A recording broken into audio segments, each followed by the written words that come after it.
Our word for today is friends, taken from the Gospel of John, chapter 15, verses 12 to 17. Jesus said to his disciples, "This is my commandment: love one another as I have loved you. No one has greater love than this, than to lay down one's life for one's friends.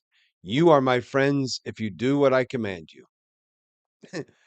Friends, brothers and sisters, we get this idea that God is somehow far off, not intimate to us.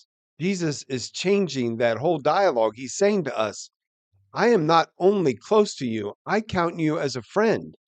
And then he goes on, he said, you don't believe me? Let me tell you more. He said, I no longer call you slaves because a slave doesn't know what his master is doing. I have called you friends because I have told you everything I heard from my father. So he can almost hear the reluctance in the people's minds about whether to receive this or not. And Jesus says, look, I'll prove it to you. I'm your friend. There's nothing that my father has told me that I haven't told you. I've revealed my father to you. And in this revelation of my father, in the sharing of this information, you and I are friends. You are more intimate to me than a slave, than a worker, than a servant. No, we are friends. We are members of the same household. In fact, brothers and sisters, as will be revealed. But this idea of friendship, this intimacy of friendship, cannot be in any way overstated. This is absolutely fabulous. This whole idea, this must have just turned the whole idea of who God was on its head as these people heard this. Jesus saying to them, I am God, I am the Son of God, and we are not, you are not just here as my slave, you're not just here as my servant. No, you are my friend. Well, that had to be shocking in his day, but I have to tell you, brothers and sisters, I think it's equally shocking in our day. I think it's hard for us to get our minds around a God who is that intimate with us, and yet also that powerful, and absolutely divine. And what does a friend want for another friend? Only the best.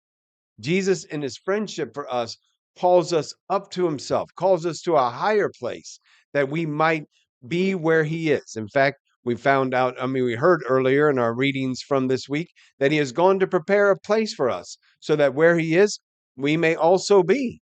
Why? Because he wants his friends with him.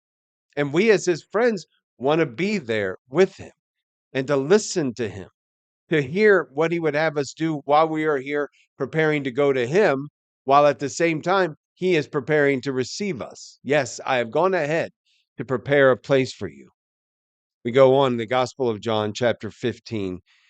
It was not you who chose me, but I who chose you and appointed you to go and bear fruit that will remain, so that whatever you ask the Father in my name, he will give you. This I command you: love one another. Again, this idea of friendship and this idea that there's no greater than love than to lay down one's life for one's friends. That's exactly what Jesus did. But he's saying to us, I'm asking you to do the same in return. You might not have to die on a cross, but I'm asking you to die to yourself, to live for others, that you can show your friendship for those others made in God's image and likeness, those others that I have come to save, that they might hear this message as well and know that I want them to be friends of mine too, that I have done all that is necessary to prepare a place for them, that our friendship might blossom into eternity in heaven. Friends, our word for today.